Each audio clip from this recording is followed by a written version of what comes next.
আমরা এখন যাচ্ছি হচ্ছে ইনানি বিচ। তো এই যে আমরা এখন রাস্তায় আছি অলরেডি, অর্ধেক রাস্তা চলে আসছি, হিমছড়ি পার করে ফেলছি। দেন এই যে হচ্ছে আমরা গ্রুপের সবাই। তানভীর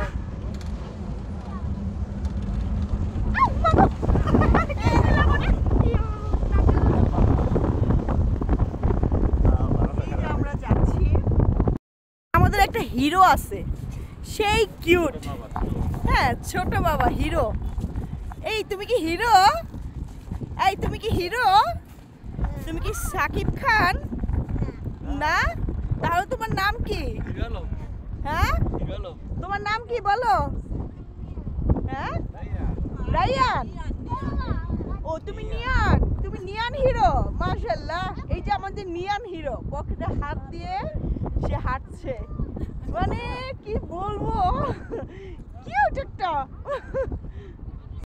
আসার পরে আমি এখানে ছবি করতেছি, মানে উঠাইতেছিলাম, তারপরে স্লোমো ভিডিও করতেছিলাম। করতে করতে আমি না মানে আমার ব্লগের জন্য যে ছোট্ট একটা ভিডিও করব সেটাই আমি ভুলে গেছি। দেন এখন আমাদের ঘোরাফেরা সব শেষ, আমরা একটু ছবি তুলছি, খুব মজা করছি, ভালো লাগছে। এখন হচ্ছে আমরা রওনা দিচ্ছি, রওনা দিয়ে আমরা হচ্ছে খাওয়া দাওয়া করব, খাওয়া দাওয়া করে আবার হচ্ছে ইয়াতে যাব, আমরা আমাদের হোটেলে উঠবো, উঠে রেস্ট নিয়ে তারপর হচ্ছে আবার বিকেলে বের হব। কিন্তু আমরা এখন যে যাব এখান দিয়ে যাওয়ার আগে আমরা হচ্ছে এখানে মুড়ি ভর্তা আছে, তারপরে হচ্ছে ডাব আছে, ইনানি বিচের ডাব খেতে খুবই মজার, তো পানিগুলো খুব মানে হয়, তো এখানে খাবো। আর রাস্তার মাঝে একটা হোটেল আছে, মানে রেস্টুরেন্ট বলতে এটা হচ্ছে হোটেলের মতোই। হ্যাঁ, তো এখানে হচ্ছে মানে সাম্পান, ওটাতে আমরা অলওয়েজ সব সময় হচ্ছে খাওয়া দাওয়া করি, মানে এই ইনানি বিচ থেকে যাওয়ার সময় সাম্পানে আমরা খাওয়া দাওয়া করি। তো আজকেও সেম একই কাজ করব, এখান থেকে মুড়ি ভর্তা ডাব খাবো, ডাবের পানি খেয়ে হচ্ছে আমরা আবার রওনা দিব।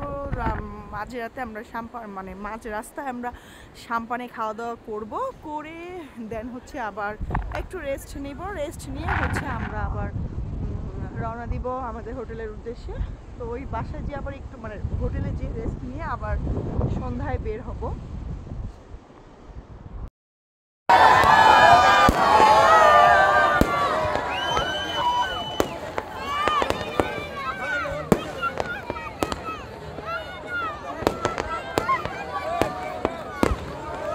এদিকটা বেশি ভুগতেছে।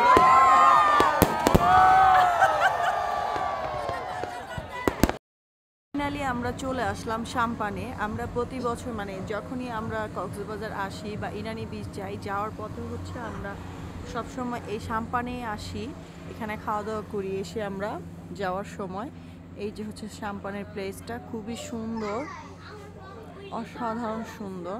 তো এখানে খাওয়াটাও খুবই মজার, মানে খাওয়া দাওয়াটা খুবই মজার, তাই আমরা এইখানে আসি এই সাম্পানে।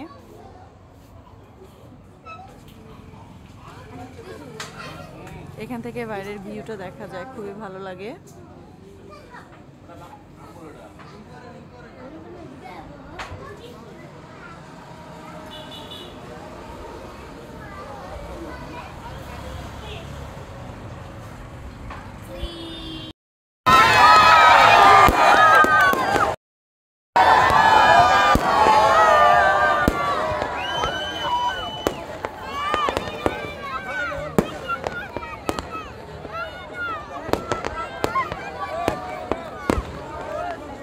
বেশি ভুগতেছে।